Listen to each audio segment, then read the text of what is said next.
सांगली महापालिका क्षेत्रामधील प्रस्तावित 300 कोटी रुपयांच्या रस्ते कामांवरून राजकारण तापलंय। हाम पद्धतीने ही कामं करण्याच्या निर्णयावरती महापालिकेचे विरोधी पक्षनेते मंगेश चव्हाण यांनी गंभीर आरोप केलेत।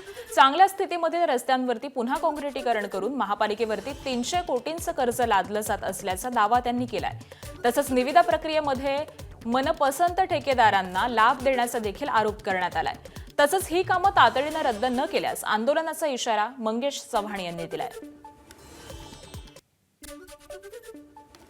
हे सत्ताधारी काम करत असताना एक हातावर मोजण्या एवढे रस्ते करण्यासाठी 300 कोटी रुपयाचा ठेकेदारांकडून पैसे घ्यायचे, त्याची 30% रक्कम काम चालू करत असताना द्यायची आणि उरलेली 70% रक्कम ही बँकेच्या व्याजाप्रमाणे येणाऱ्या 10 वर्षात महापालिकेच्या जनरल फंडातनं द्यायचा घाट ह्या सत्ताधारी आणि प्रशासनाने एकत्र केला आहे। ह्याचं कारण फक्त हातावरचे पदाधिकारी सांभाळण्यासाठी आणि हातावरचे मोजण्या एवढे ठेकेदार सांभाळण्यासाठी हा सगळ्यात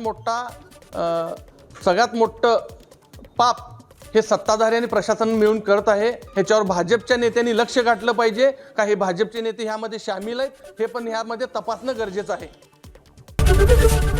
एबीपी माझा, उघडा डोळे बघा नीट।